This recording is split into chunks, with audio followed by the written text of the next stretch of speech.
नमस्कार सगळ्यांना, कसे आहात सगळे. स्वागत आहे तुमचं माझ्या चॅनलवर. तर मित्रांनो, आज व्हिडिओ बनवायचा मुद्दा शेवटपर्यंत आहे का. मला एका दादाने कमेंट केली की ताई, तुमच्या भूतकाळाबद्दल तुम्ही सांगता, तुम्हाला आईवडील असूनही तुम्ही असं सांगता की मी जात नाही, येत नाही, तर ह्याचं काहीतरी मोठं कारण असं, आणि ते कारण आम्हाला कळलं पाहिजे. हो, ते तर कळलंच पाहिजे तुम्हाला, मान्य, कळलंच पाहिजे तुम्हाला की असून तुम्ही नातेवाईकाकडे का जात नाही. हे कारण तुम्हाला कळलं पाहिजे, कारण की त्यांच्याबद्दल बोललेले आहे ना मी व्हिडिओमध्ये सांगितलेलं आहे ना, तर त्याचं उत्तर तुम्हाला भेटलंच पाहिजे. तर सांगते तुम्हाला न जाण्याचं कारण. माझी आई, मी 7 महिन्याची पोटात होते तेव्हा माझी आई डिलिव्हरीला आली होती, आणि माझ्या बापाला एक मुलगा होईल म्हणून एक अपेक्षा होती. पण काय झालं तर मुलगी झाली तर ही माझ्या बापाला मान्य नव्हते. आता ते पण ऐकत असते, मान्य नव्हते त्यांना, मान्य नव्हतं. तर मग माझ्या आईने परत मला तिकडं नेलंच नाही. मग मला कोणी सांभाळलं, माझ्या आजीने सांभाळलं. आता तुम्ही सांगतात म्हणून, तुम्ही विचारतात म्हणून मी सांगते. मग आजीने सांभाळलं, मग आजीने लहानाचं मोठं केलं. मग ती तिकडं राहिले, ते तशी तिकडंच आजोळामध्येच राहिले ना, आजीच्या इकडंच राहिले. मग तिकडं जाण्याचा संबंधच नाही आला. कारण एवढंच होतं, बाकी काही कारण नव्हतं. फक्त त्यांना मुलगा पाहिजे होता आणि मुलगी झाली. मग त्याच्यामुळं मग मी जाणं येणं परत कळायला लागल्याच्या नंतर मी झाले, म्हणजे समजायला लागल्याच्या नंतर पण आमचे वडील काय मान्यता दिली नाही त्यांनी. आजीने आमच्या पाठवलंच नाही, म्हणजे लहानपणी नाही ना, आता कशाला घेऊन जाता. एकदा आलते नेलं, हे मला माहीत नाही, लोक सांगतात. तर त्यांचंच ऐकते, मग ते सांगतात ते. मला तर काय म्हणजे डिटेल एवढी देता येणार नाही त्यांच्याबद्दल. पण काय हो, मुलगी असली तर तिचा सांभाळ करीत नाहीत का, असं थोडी आहे. मुलगी तर पाहिजे असं थोडी आहे. पण ती पहिले लोक कसे, पहिले जुन्या काळातले लोक, त्यांचा स्वभावच तसा होता. मला त्यात काय रागवीत नाही, विषय तसं नाही. माणसाचे दिवस काही एका जागेवर बसून राहत नाही का. दिवस निघून गेले, माझं चांगलं झाले, मला पण 2 मुलं झाले. पण एवढंच आहे की आईबापाचं प्रेम नाही भेटलं, आईचं प्रेम अजिबात नाही भेटलं. आईचं नाही आणि बापाचं नाही, प्रेम भेटलं आजीचं.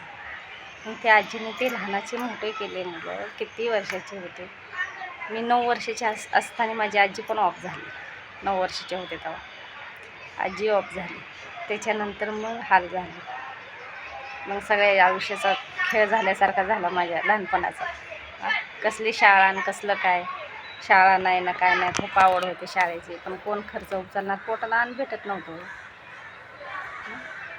आणि मग एवढं असताना, सगळे असताना, एक मुलगा होता म्हणून त्यांनी मला बघितलं नाही.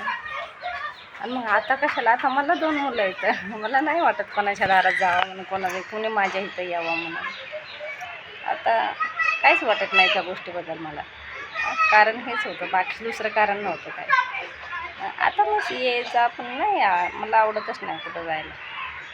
माझी मुलं मला कुठं पाठवत पण नाहीत, आणि कुठं गेलेले त्यांना आवडत पण नाही.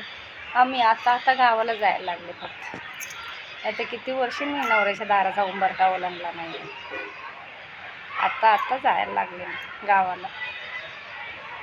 असतं पहिले लोकांचं, पण त्यांनी तो परत माझं कसं म्हणणं होतं, होते ना, तर माझी आजी ऑफ झाल्याच्या नंतर त्यांनी माझ्याकडे यायचं होतं. एक ही अपेक्षा होती की चला, ही ऑफ झाल्याच्या नंतर हिला सांभाळीन कोण, हिला लहानाचं मोठं कोण करेन, हा थोडासा विचार करायला पाहिजे होता.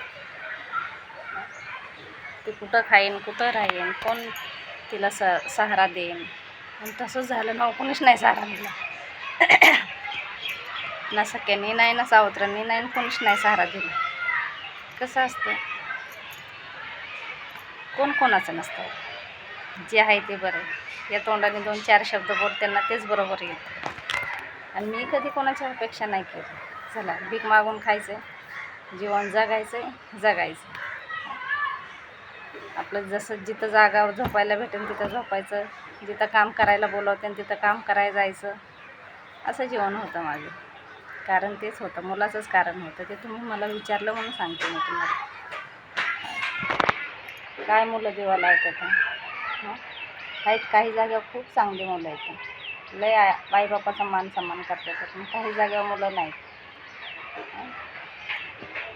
काही मुलं खूप चांगले आहेत, आईबापाची किंमत कळते, पण काही जागा मुलांना आईबापाची किंमत कळत नाही. त्याच्यासाठी मुली आईवडिलांना सांभाळतात. काही असो, त्यांच्या नवऱ्याच्या घरी गेले ना तरी पण ते मुली सांभाळतात आईवडिलांना. पहिल्या लोकांना नव्हतं कळत, मुलगा मुलगी वंशाला दिवा पाहिजे त्यांचं, असं होतं पहिल्या लोकांचं. मुलगा पाहिजे, वंशाला दिवा पाहिजे, कशाला काय माहिती. आईबापाला लाताने उडवाय, वंशाला दिवा पाहिजे होता ह्यांना. त्याला जे आहे ते बरं आहे. हां, जे होतं ते चांगल्यासाठीच होतं म्हणायचं. माझं काय राहिलं, मला नवरा एवढा भारी भेटला, मुलं 2 झाली, माझा संसार झाला, मला काय कमी नाही, काही कमी नाही पडलं मला लग्न झाल्याच्या नंतरची गोष्ट. हां, लहानपणी हाल झाले ते झाले, खूप हाल झाले. अजून काही गोष्टी सांगायच्या आहेत की कशी लहानाची मोठी झाली, कशी मला कोणी सपोर्ट दिला, कोणी नाही दिला, सगळी त्याच्याबद्दल सगळी डिटेल सांगणार मी तुम्हाला. पण घरातल्या गोष्टी काही जास्त सांगू शकत नाही तुम्हाला, कारण की घरातल्या गोष्टी सांगायसारख्या काहीच नाही आहेत माझ्याकडे. माझ्या भूतकाळाबद्दल तुम्ही काही पण विचारा मला, प्रत्येक प्रश्नाचं उत्तर देईन तुम्हाला. माझ्या भूतकाळाबद्दल विचारलं तर नक्की उत्तर देणार तुम्हाला. असं असतं, मुलं आणि जे आहे ते बरं आहे. शेवट एकट्यालाच कड गाठायची, खरं आहे का नाही. नशिबाने नवरा चांगला असला तर तो संसार, बायको चांगली असेल तर तो संसार. कोणाची मुलं आणि कोणाच्या मुली एक कसे इमानदारी पाळतात मुली, आईवडिलांची किंमत करतात. पण शेवट काय नाही, किती कमवा, किती कमवून ठेवा,